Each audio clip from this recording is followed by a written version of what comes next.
बिस्मिल्लाहिर्रहमानिर्रहीम। Last topic हमने पढ़ा था हीट कैपेसिटी के बारे में, और इसके अलावा हमने पढ़ा था कि किस तरीके से मैटर की जो स्टेट्स होती हैं एक दूसरे के अंदर चेंज किया जा सकता है। तो उसके लिए हमने एक्टिविटी भी की थी, किस तरीके से सॉलिड से लिक्विड, लिक्विड से फिर गैस, फिर इसका उलट भी है, गैस से लिक्विड, लिक्विड से फिर सॉलिड में इसको चेंज किया जा सकता है। तो आज हमारा टॉपिक है लेटेंट हीट ऑफ फ्यूजन, या इसको कहते हैं पिघलाव की मख्फी हरारत।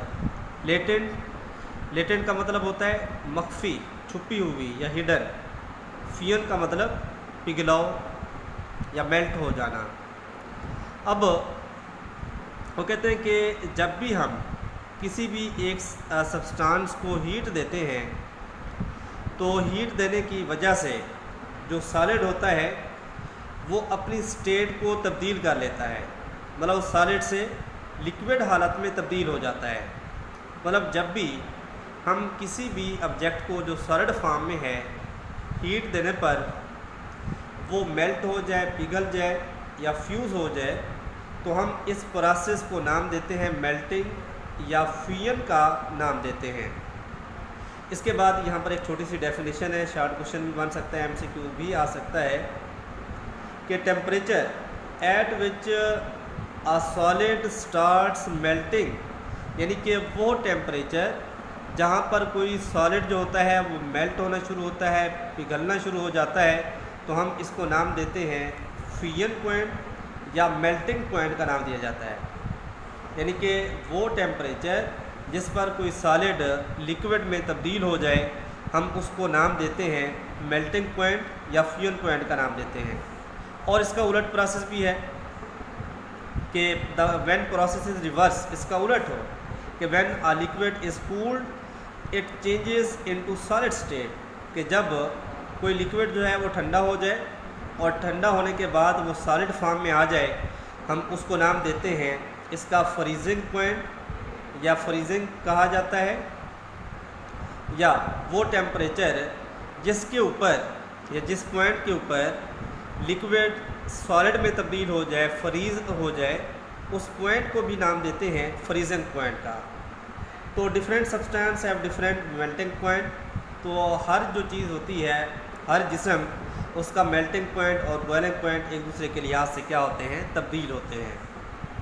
तो इन सारी चीज़ों को समझने के बाद अब आते हैं लेटेंट हीट ऑफ फ्यूजन से क्या मुराद है। सबसे पहले हम इसकी डेफिनेशन को पढ़ लेते हैं कि heat energy required to change the unit mass of a substance from solid to liquid state and its melting point without change in temperature, कि ये वो हीट की मिकदार है जो किसी भी यूनिट मास के सब्सटेंस को टेम्परेचर में तब्दीली लाए बगैर उसकी स्टेट को तब्दील कर दे, वो सॉलिड से लिक्विड में तब्दील हो जाए, वो मेल्ट हो जाए। तो इस मकसद के लिए जो हमें हीट ज़रूरत होती है हम उसको नाम देते हैं लेटेंट हीट ऑफ फ्यूजन का। दोबारा समझ लें कि ये वो हीट होती है जो किसी भी सॉलिड को लिक्विड फॉर्म में तब्दील करे, लेकिन टेम्परेचर उसका तब्दील ना हो, टेम्परेचर एक जैसा रहे, टेम्परेचर यकसा रहे, तो हम इसको नाम देते हैं लेटेंट हीट ऑफ फ्यूजन का। और इसको हम HF के साथ नाम देते हैं कि लेटेंट हीट ऑफ फ्यूजन, इस वजह से स्मॉल f लगा दिया है। तो फार्मूला क्या बन जाएगा, HF = delta QF over m आ जाएगा। डेल्टा QF से मुराद change in heat of fusion है और m से मुराद मास ऑफ सब्सटेंस। तो अगर हमने इसमें से हीट को निकालना है डेल्टा QF, तो ये m यहाँ पर डिवाइड हो रहा है, दूसरी तरफ जाके क्या हो जाएगा, मल्टीप्लाई हो जाएगा। अगर आपने किसी भी बॉडी की लेटेंट हीट ऑफ फ्यूजन निकालनी हो तो हम एक एग्जांपल ले लेते हैं। वो कहते हैं कि ice changes at 0 degree centigrade into water, कि जो बर्फ़ होती है वो 0 डिग्री सेंटीग्रेड पर पानी में तब्दील हो जाती है। तो latent heat of fusion of the ice, यानी कि इस आइस की जो सॉलिड फॉर्म में है इसकी जो लेटेंट हीट ऑफ फ्यूजन होती है वो है 3.36 × 10⁵ जॉल पर किलोग्राम। जॉल पर kilogram latent heat of fusion का यूनिट होगा। तो कहते हैं कि 3.36 multiply by 10⁵ joule heat is required to melt 1 kilogram of ice into the water at 0 degree centigrade. यानी कि अगर हमारे पास 1 किलोग्राम आइस हो, 1 किलोग्राम आइस को मेल्ट कराने के लिए, उसको पिघलाने के लिए या उसको फ्यूज़ करने के लिए जो हमें हीट ज़रूरत पड़ती है वो है 3.36 मल्टीप्लाई बाई 10⁵ जॉल के बराबर आती है। इनके ये तो 1 किलोग्राम के लिए हो गया। अब इसी बात को समझने के लिए हम एक एक्सपेरिमेंट भी कर लेते हैं। ये सामने आप देख सकते हैं कि हमें एक बीकर दिखाया हुआ है। इस बीकर के अंदर हम बर्फ़ के कुछ पीसेस को टुकड़े डाल देते हैं, उसके नीचे हम सेपरेट लैंप लगा देते हैं और इसके अंदर टेम्परेचर को मेजर करने के लिए एक थर्मामीटर भी लगा दिया जाता है।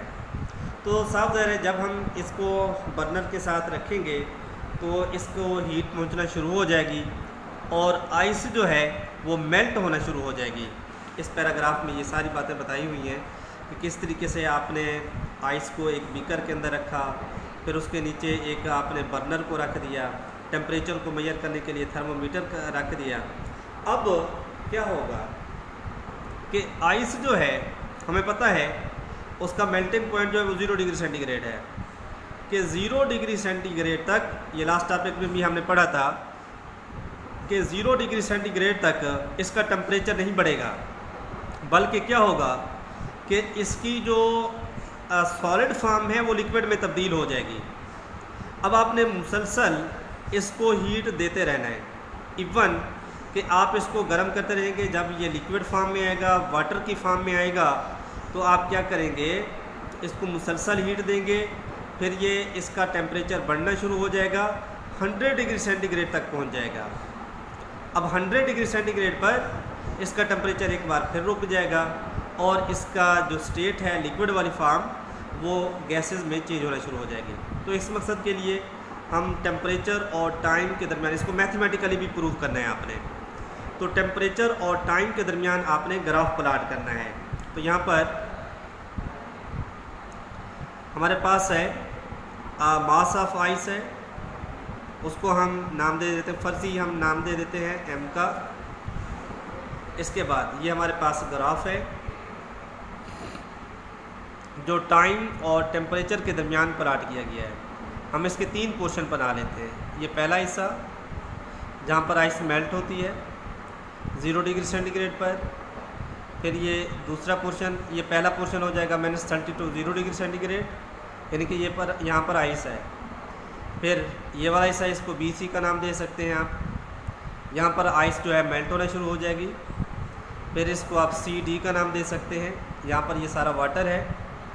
और ये आखिरी हिस्सा जहाँ पर जो वाटर है वो बॉयल्स हो जाता है और अपनी स्टेट को तब्दील कर लेता है।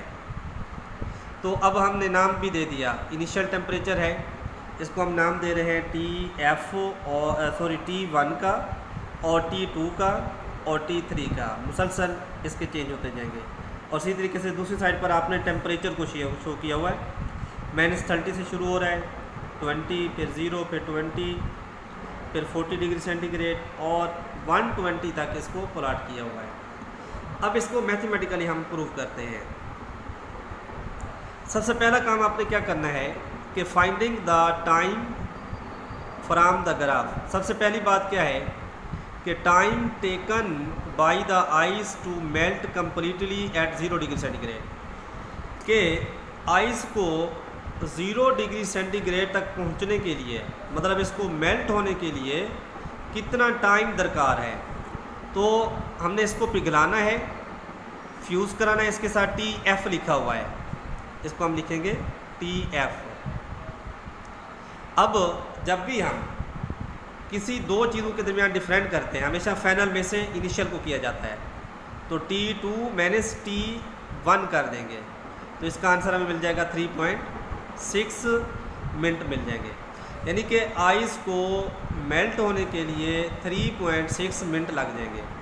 इसके बाद है time taken by water from 0 degree centigrade to 100 degree centigrade, फिर वो टाइम जो 0 से 100 डिग्री तक पहुंचाने में लगता है वो बन जाएगा T3 - T2, तो ये बन जाएगा 4.6 मिनट आ जाएंगे। स्पेसिफिक हीट कैपेसिटी हमें ज़ुबानी याद होनी चाहिए, वो होती है 4200 जॉल पर किलोग्राम पर केल्विन। अब टेम्परेचर में जो इजाफा हुआ 100 डिग्री सेंटीग्रेड, इसको केल्विन में तब्दील कर दोगे तो ये 100 केल्विन बन जाएगा।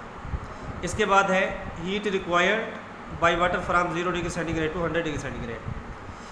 तो वो हीट जो 0 डिग्री सेंटीग्रेड से 100 डिग्री सेंटीग्रेड के दौरान जितना हीट रिक्वायर्ड होती है उसको हम फार्मूले से निकाल लेते हैं।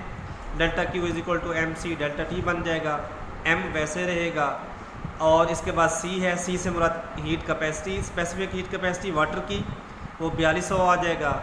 उसके बाद डेल्टा T जो है 100, इसको लिख देंगे, फिर 4200 और 100 को आपस में मल्टीप्लाई करोगे तो ये बन जाएगा 4,20,000।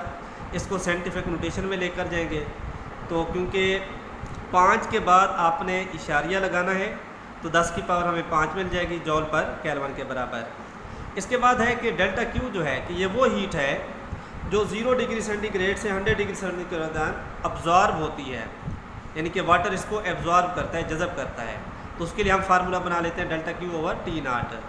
अब heat absorb in time T, time के लिहाज से करेंगे तो delta QF = delta Q × TF/T0 आ जाएगा। डेल्टा Q TF/T0 हम रेशो की फॉर्म में लिख लेते हैं। इसके बाद के लेटेंट हीट ऑफ फ्यूजन वो बराबर हो जाएगी m×HF, ये पीछे हमने फार्मूला भी बनाया हुआ है। अब इस डेल्टा QF की जगह पर आ जाएगा m×HF और दूसरी साइड पर आ जाएगा स्पेसिफिक हीट कैपेसिटी, तो ये m 4.2 × 10⁵ जॉल पर किलोग्राम TF/T0 आ जाएगा। इसके बाद m के साथ आप m को कैंसिल कर दें, इस m के साथ ये m कैंसिल हो जाएगा, बाकी बचेगा HF और ये वैल्यू बच जाएगी। अब यहाँ इस फार्मूले में TF और T0 की वैल्यू पुट कर दें तो ये बन जाएगा 3.6 और 4.6, बाकी वैल्यू वैसे रहेगी। सबसे पहले इसको डिवाइड करोगे, जो आंसर आएगा उसको 4.2 के साथ मल्टीप्लाई कर देंगे तो आफ्टर मल्टीप्लिकेशन हमें इसका जवाब मिल जाएगा 3.29 × 10⁵ जॉल पर किलोग्राम। तो लेटेंट हीट ऑफ फ्यूजन जो है इस तरीके से जो आपने इस तजर्बे से जो फाइंड की है वो 3.29 × 10⁵ जॉल पर किलोग्राम है। वाइल एक्चुअल वैल्यू यानी कि हमने करीब करीब वही वैल्यू ही निकाल ली है कि जब आप आइस को मेल्ट करते हैं इस दौरान जितना भी हीट अब्जॉर्ब होती है वो है 3.36 × 10⁵ जॉल पर किलोग्राम के बराबर। आई होप आज का लेक्चर समझ आ गया होगा। इसके हवाले से कोई भी क्वेश्चन हो तो आप कमेंट में पूछ सकते हैं। शुक्रिया।